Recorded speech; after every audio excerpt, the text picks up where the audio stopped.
The war was over, but the country was not healed.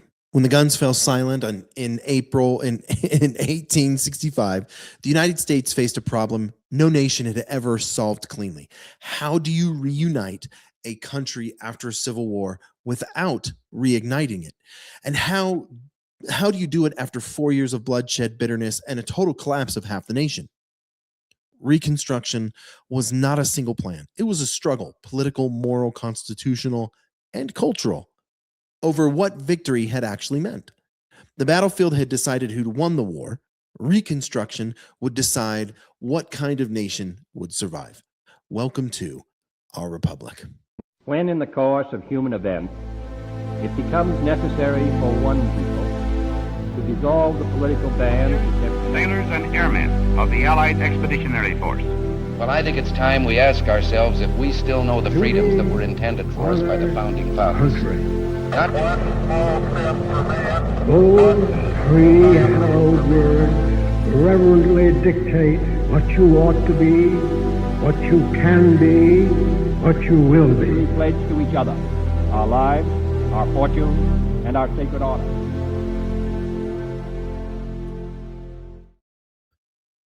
The physical destruction of the war was staggering. Railroads were torn apart. Cities like Richmond and Atlanta were burned or gutted. Farms were abandoned. Livestock was gone. Confederate currency was worthless. Millions of Southern men returned home to find nothing but wreckage. And then there were 4 million newly freed slaves. Freedom had come suddenly, without land, money, education, or protection. The question was no longer whether slavery would exist, but whether freedom would mean anything beyond words on paper. The South was economically broken, socially unstable, and politically leaderless. Confederate governments were dissolved, federal troops occupied larger areas, and the old order was gone, but nothing solid had replaced it. Abraham Lincoln had envisioned a lenient Reconstruction. His plan focused on rapid reunification, forgiveness, and restraint. He believed the Union should welcome the states back quickly without humiliation or mass punishment. He wanted to rebuild loyalty, not deepen resentment. That vision died with him. After his assassination, Reconstruction passed into the hands of Congress and deeply divided political system, one less patient, less unified, and far more suspicious of the South.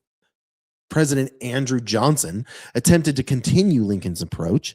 He offered pardons to former Confederates, restored Southern governments quickly, and resisted sweeping federal intervention. Congress did not trust him. Radical Republicans believed the South needed to be fundamentally reshaped before rejoining the Union.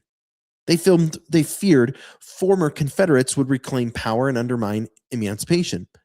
They demanded protections for freedom or for freedmen and structural change in Southern society.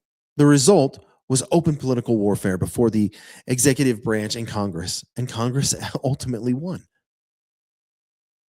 Reconstruction Acts placed much of the South under military rule.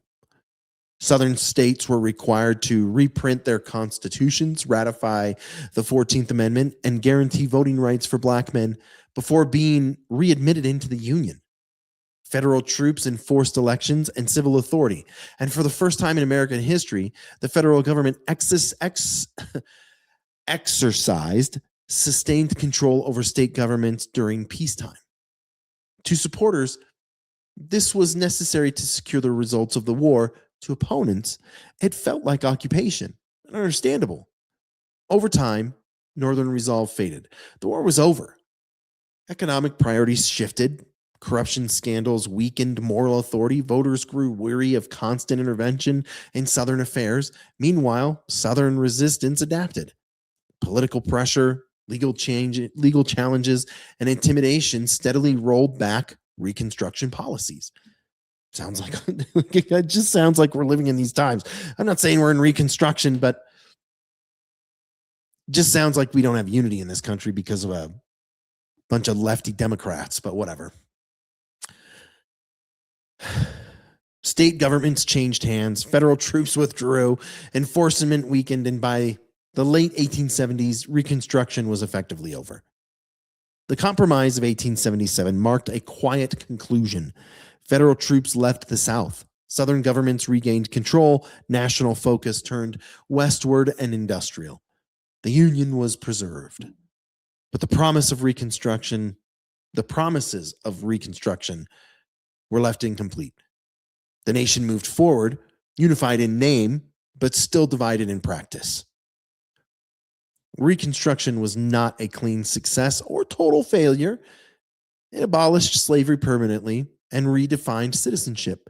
It expanded federal authority and exposed the limits of political will. Reconstruction was the second great test of the American Republic. The first was surviving the war itself.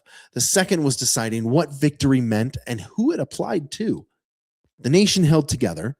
The Constitution endured. But the cost of reconciliation, delay, and division, it echoes still in generations later. And I really appreciate you taking the time to listen. I know this one was really short. You just wanted to get through it. Thank you for listening. And remember, history isn't boring.